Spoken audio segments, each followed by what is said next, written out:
Agora sim, Leara. Sim, pode iniciar.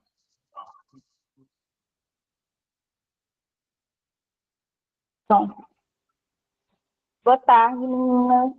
Bem-vindas a mais uma mentoria de direito previdenciário. Caso haja algum problema em intercorrência na internet, vocês me comuniquem, tá bom? Eu alterno aqui para o celular. Estou vendo algum de vocês, mas a gente já vai começar aqui a mentoria, tá bom? Essa mentoria vai ser de direito previdenciário. Eu acredito que até agora vocês já tenham visto de direito trabalhista, de direito bancário e a de direito previdenciário, que acredito que seja a maioria dos nossos comerciais hoje, aqui dentro do MEC. Então, é importante, né, que vocês saibam, principalmente coisas básicas, que é o que a gente vai falar aqui. O direito previdenciário é muito abrangente, então, vou tentar aqui detalhar a base, né, do que vocês vão precisar no atendimento comercial. Trouxe aqui um pouquinho, né, da minha qualificação. Eu sou advogada hoje, especialista em direito previdenciário, sou pós-graduando em direito previdenciário e na prática previdenciária, mas aqui dentro do MEC vocês vão me ver mais como gerente comercial, tá bom? Sempre coloco essa explanação aqui para vocês não acharem, né, que é uma menina de 15 anos que dá toda mentoria para vocês. Eu já passei dos 15, pouca coisa, mas passei.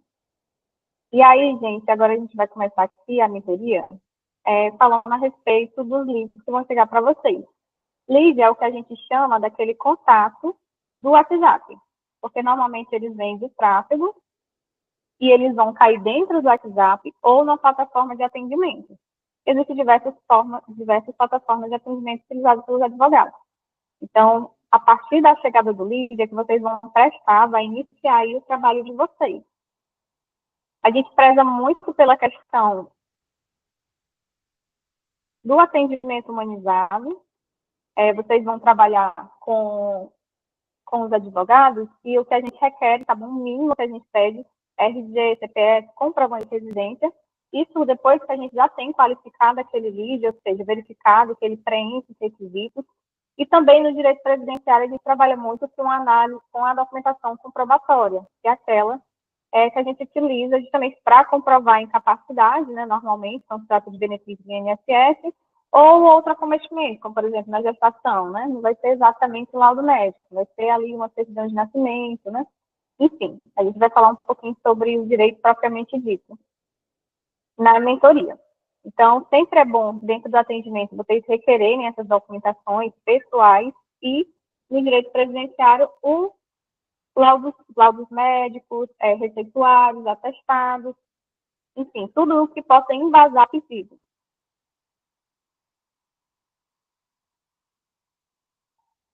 A gente também tem um CRM, tá bom, dentro do MEC, que é onde vocês vão ficar alimentando os leads que irão chegar no atendimento. Ou seja, lá no CRM, onde vocês vão fazer o controle desse lead que chega até que ele se torne um cliente, né? Se você conseguir fechar contrato, ele deixa de ser lead e se torna um cliente. E lá você vai colocar o nome, o número dele e o resumo da demanda, né? Aqui a gente trabalha muito com a questão do follow-up, do que é o follow-up, é você retornar o contato. O lead entrou lá em busca de um benefício. Você mandou a mensagem inicial: olá, tudo bem? Como posso lhe ajudar? Ele não respondeu, você não vai esquecer aquele lead. No outro dia, você vai voltar ao contato com ele e tentar resgatar ele para que a gente consiga o que a gente tanto almeja aqui dentro, que é o fechamento, tá bom? A gente tem uma plataforma de assinatura, que é o ZapSign, assinatura tanto da procuração, quanto do contrato e outros documentos que a gente trabalha no direito previdenciário também. Aí, quando vocês receberem esse livro, vocês vão fazer a organização dos documentos dentro de uma pasta do Drive. Cada advogado tem uma pasta. Quando vocês entrarem no escritório, vocês também vão entrar dentro de um grupo de WhatsApp, que é dentro do grupo comercial. Aí lá vai ter na descrição do grupo a pasta, onde vocês, dentro dessa pasta do advogado, vocês vão fazer as pastas dos clientes com os contratos fechados, juntando toda aquela documentação que já foi colhida no atendimento, né?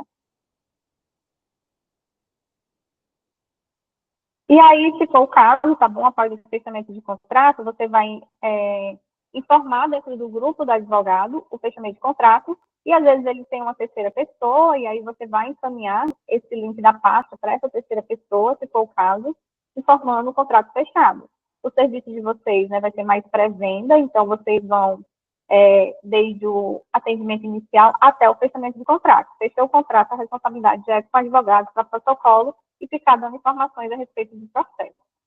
Essa é basicamente a introdução do atendimento.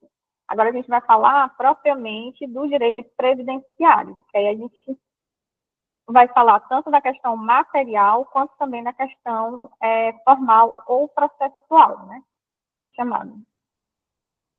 Primeiro de tudo, dentro do direito previdenciário, a gente vai trabalhar com uma coisa chamada segurado. O INSS ele funciona como seguro.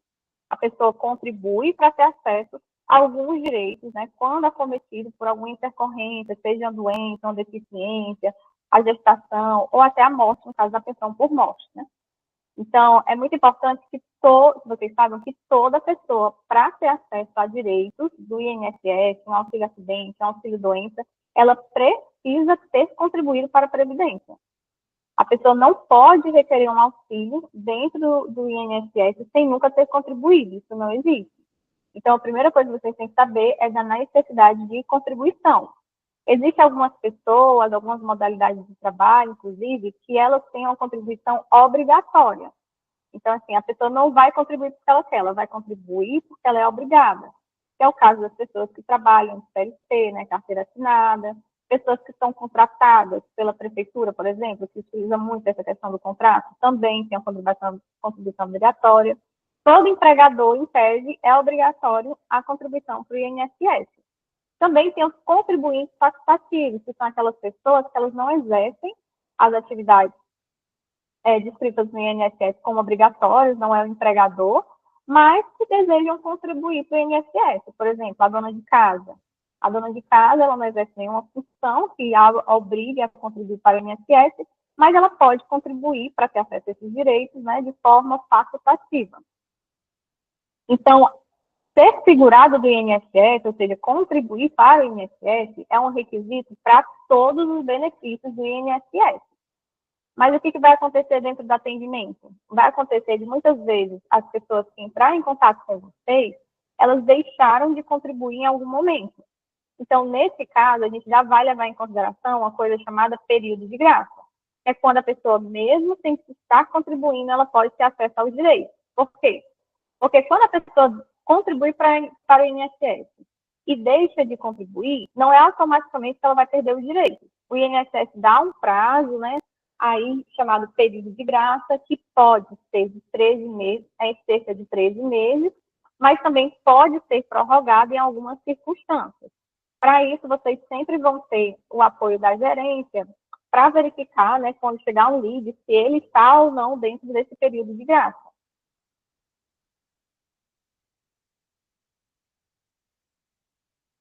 Outra coisa que vocês vão se confrontar dentro do atendimento é sobre esse confronto aí do direito previdenciário com o direito trabalhista, né? Por quê? Vai acontecer muito de vocês conversarem com a pessoa, tentar investigar se ela contribuiu para a Previdência, se trabalhou de carteira assinada, e aí a pessoa relatar para vocês que trabalha, só que não é de carteira assinada. Então, infelizmente, essa pessoa, ela não contribui para a Previdência, né? Porque o patrão, aí, o empregador, já está fora ali da legislação, né? Não está nem assinando a carteira. Então, nesse caso aí, há o embate do direito previdenciário. O direito previdenciário, ele é barrado por uma questão trabalhista. Então, para a pessoa vir a ter acesso a um direito do INSS, primeiro, teria que ir para a esfera trabalhista, no reconhecimento de vínculo, para depois, no trânsito julgado, na sentença, na verdade, né, o juiz, se for reconhecido o vínculo, ele já faz essa ordem, né, de contribuição do INSS, de contribuir para o INSS, né, como devido, aí que entraria a questão dos benefícios. Então, vocês vão ter esse embate, tá bom? Mas o direito previdenciário, nesses casos que tem uma pendência trabalhista, infelizmente o direito previdenciário é barrado, né? Porque não tem como você fazer o reconhecimento de vínculo dentro do pedido de benefício do INSS, infelizmente. Também acontece muito de o líder chegar para vocês dentro do atendimento e falar expressar a seguinte situação, né? Trabalhava, né? E teve que se afastar, recebeu o benefício, só que quando retornou ao trabalho, o empregador dispensou. Então, infelizmente, nesse caso, não há nenhuma legislação, né, a não ser no caso da gestante, que impeça esse trabalhador de dispensar o empregado, né? Então, infelizmente, a gente depara muito com essa situação, né? A pessoa adoeceu, volta ao trabalho, o empregador vai e dispensa, e a única pessoa que é assegurada por essa questão de estabilidade é a gestante, né? E também a pessoa quando ela foi afastada em razão de uma doença de trabalho. Mas nessa situação, vocês já sabem como formar o livre. Infelizmente, se o empregador dispensou após a doença, infelizmente não há nada que se fazer, nem no direito previdenciário, nem no direito trabalhista.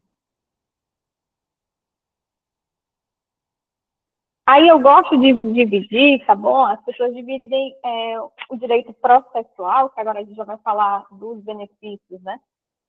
Propriamente dito, em 2 caminhos. Mas eu gosto de falar de 4 caminhos dentro do direito processual, porque são 4 caminhos que podem ter sucesso no caso do atendimento de direito previdenciário. São 4 caminhos que vocês podem apresentar e levar em consideração. Quais são? A via administrativa, o recurso administrativo, a ação de concessão e o mandado de segurança. Vamos lá. Inicialmente, o INSS ele inicia na via administrativa. Você protocola para o INSS. Então, esse é o primeiro caminho a ser percorrido, a via administrativa. Caso esse benefício venha a ser negado, aí existem 2 caminhos, que é o recurso administrativo, que é quando você vai recorrer da decisão do INSS, ou a pessoa já pode entrar com pedido de ação de concessão no judiciário. Então, são 3 caminhos aí que a gente tem a ser adotados, né? Via administrativa, recurso administrativo ou já ação judicial, que seria ação de concessão. Em alguns casos também vai ser possível vocês ofertarem dentro do atendimento o mandado de segurança. Quando é que o mandado de segurança é utilizado? Principalmente no caso de demora na resposta ao benefício. É muito comum o LID fazer um pedido, por exemplo, de incapacidade, e está lá e espera uns 3 meses, há 6 meses. A perícia foi marcada no próximo ano. Então, isso são casos que você pode tratar como solução para o LID, né? Nesse caso, visto que a sua perícia está marcada para mais de 6 meses à frente, né? Então, nesse caso, cabe o mandado de segurança para que a perícia seja antecipada, porque é inviável a pessoa ficar à espera de um benefício por mais de 6 meses, mas isso acontece. Mas isso também é uma resolutiva. Então, quando o LID chegar, vocês têm esses 4 caminhos. Isso é muito bom, inclusive, para quebra de objeções, porque as pessoas têm muito preconceito ainda com advogado, né? Então, quando você fala em honorários para eles vão falar, eu posso fazer isso sozinho, né? Porque realmente eles podem, né? Dentro do INSS, eles podem realizar o pedido sozinho. Mas, às vezes não, na maioria dos casos, né? Eles não têm esse conhecimento. Então, muitas das vezes, quando eles fazem o pedido na via administrativa, é muito comum eles recorrerem, né? Quando vem a negativa. Sendo que, quando você recorre, você está recorrendo para o mesmo órgão que negou. Então, em alguns casos, é até plausível que se busque o recurso, mas nem sempre. Então, quem tem a prática da advocacia, o advogado previdenciarista, ele vai saber o melhor caminho a percorrer. Se vai ser o recurso administrativo, se vai ser já a ação judicial, porque, infelizmente, tem muitas pessoas que requerem o benefício sozinho e perdem tempo, e às vezes até desistem por causa negativa, mesmo a pessoa tendo direito.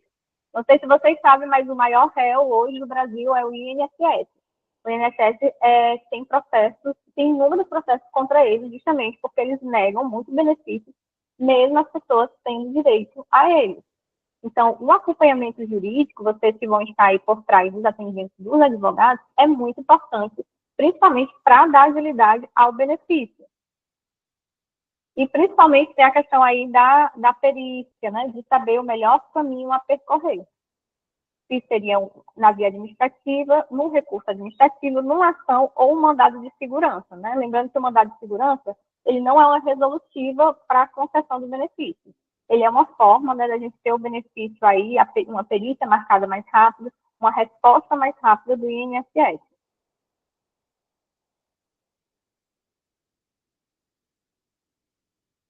E aí, dentro desse tema do direito previdenciário, nós temos duas teses hoje atuais que os advogados têm trabalhado, e é muito importante também que vocês estejam cientes delas, né? Os temas atuais que nós temos é o salário maternidade. O salário maternidade, ele precisava de uma carência para dadas modalidades do empregador, ou seja, para a pessoa ter acesso àquele benefício, ela precisava ter, no mínimo, por exemplo, 6 contribuições. Então, já é um atendimento atual que não precisa dessa carência, ou seja, se a pessoa efetuar uma única contribuição, ela pode ter acesso ao salário maternidade. Então, qualquer gestante, ela pode começar a contribuir para quando ela tiver o bebê, que é chamado fato gerador, que é o nascimento da criança, ela ter acesso ao direito ao salário maternidade. E também o segundo tema atual é o desconto indevido. Não sei se vocês tenham acompanhado aí nos jornais a fraude do INSS. Com isso, o INSS tem aí a questão de responsabilidade de efetuar a restituição desses descontos que foram feitos de modo indevido, mas também onde é que o advogado trabalha nisso, visto que esses descontos estão sendo efetuados de ofício. O advogado ele tem trabalhado dentro da área jurídica, que já seria a questão do dano moral, porque houve aí um prejuízo. Então, esse prejuízo deve ser reparado.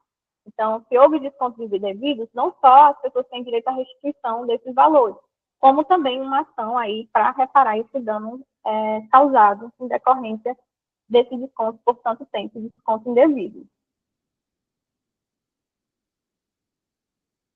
Aí eu falei para vocês sobre a questão de os benefícios do INSS precisarem de contribuição. Isso é obrigatório. Se a pessoa tem direito a um benefício, ela precisa ter contribuído de alguma forma. Aí algumas pessoas conhecem aquele vizinho que fala assim, mas fulano se aposentou, nunca trabalhou, nunca contribuiu. E aí é o caso do BPC. O BPC, ele não é um benefício propriamente do INSS. Ele é um benefício do governo federal. Então, ele é um benefício assistencial. Ele é um benefício para as pessoas que estão em condição de vulnerabilidade, em decorrência de uma doença, de uma deficiência ou da idade avançada, que no caso seria 65 anos. E aí, dentro do atendimento, quando a pessoa vier para vocês e fala, eu nunca contribuí para o INSS, mas eu tenho tal doença. Então, não vai caber outros benefícios, como auxílio-doença, aposentadoria, mas vai caber o BPC. O BPC, a pessoa não precisa ter contribuído para a Previdência, mas ela precisa ter baixa renda. Ela precisa, dentro da família, dividir ali as pessoas dentro da família e dar um quarto ainda do salário mínimo. Ela precisa ter alguma deficiência ou doença, ou ter a idade avançada de 65 anos. Existe um rol taxativo para saber qual doença pode dar acesso ao BPC? Não existe um rol taxativo. Hoje a gente tem alguns casos reiterados que a gente sabe que dadas doenças são passíveis de BPC, como, por exemplo, o autismo.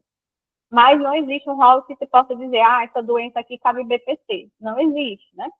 Mas, se a pessoa tiver a incapacidade para o trabalho, incapacidade para a vida cotidiana, já preenche aí um dos requisitos do benefício. Aí teria que verificar só a questão da renda da família. Então, uma família de vulnerabilidade social, né?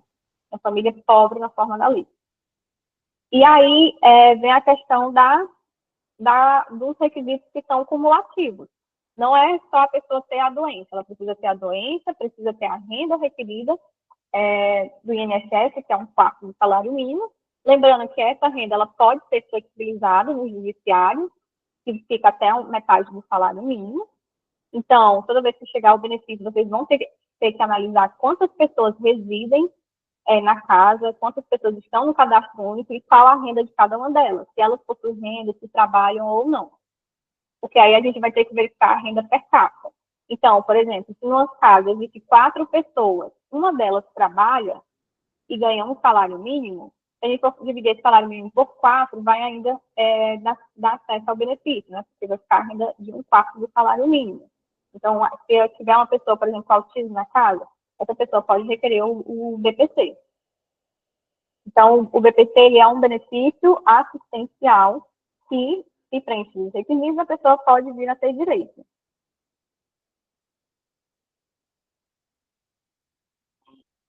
E é isso, gente, assim, isso é a base do direito previdenciário. Claro que a gente não vai conseguir aqui abranger tudo do direito previdenciário, mas esses são as coisas assim, mais essenciais para se aprofundar nele, porque vocês vão aprender mesmo dentro dos atendimentos na prática. As meninas costumam muito enviar os laudos, perguntar, essa doença aqui cabe BPC e tudo mais. E aí a gente tem que analisar o quadro completo, ver como é que aquela pessoa tem lidado com a doença, como ela tem sido limitada pela doença, como tem gerado prejuízos na renda familiar. E, assim, sempre vocês vão ter o meu auxílio constante, principalmente no direito previdenciário, para que a gente possa analisar junto o melhor caminho. Como eu mostrei para vocês, existem muitos caminhos, tanto com relação à doença, né, que pode ali gerar um auxílio por incapacidade, pode gerar uma aposentadoria, pode gerar um BPC, quanto também os caminhos a percorrer, né? Pode ser que o melhor caminho seja o caminho judiciário, seja a via administrativa, né, tentar um recurso administrativo, ou um mandado de segurança, enfim. Vocês têm alguma dúvida quanto ao direito previdenciário? Não.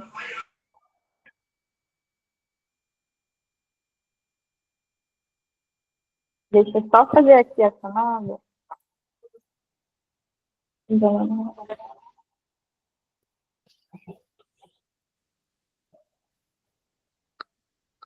meninos, nenhuma dúvida. Oi. A gente vai ter, assim, tipo, um script conforme foi mostrado no bancado, né, que a gente fez, no caso, como um diálogo com o cliente, as perguntas, o que serão feitas. A gente vai ter também previdenciário? Sim, acredito que a Carla tem enviado no grupo um link que a gente já tem script pronto. Tá no Drive, né? Isso. Relacionado a BPC. Tá certo. Então, obrigada.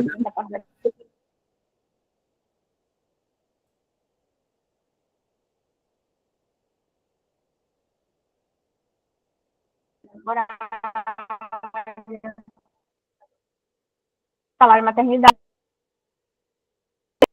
Então, assim, a gente vai construir junto com vocês o atendimento. Vocês não vão estar sozinhas, né?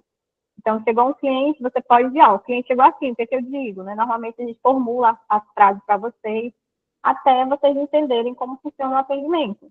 Porque a gente sabe que um caso que vocês vão pegar vai ser muito semelhante com o outro. Então, se hoje você está pedindo meu auxílio para fazer aquele atendimento, quando chegar outro semelhante, vocês já vão saber o que fazer, que perguntas elaborar. Então, além do script, vocês vão ter o nosso apoio aí constante nos atendimentos. Basta enviar para a gente aí no privado o print lá do atendimento, e aí a gente vai desenrolando para levar esse livro para o fechamento, né? Que é o nosso intuito. Fazer com que ele feche, mas também que a gente feche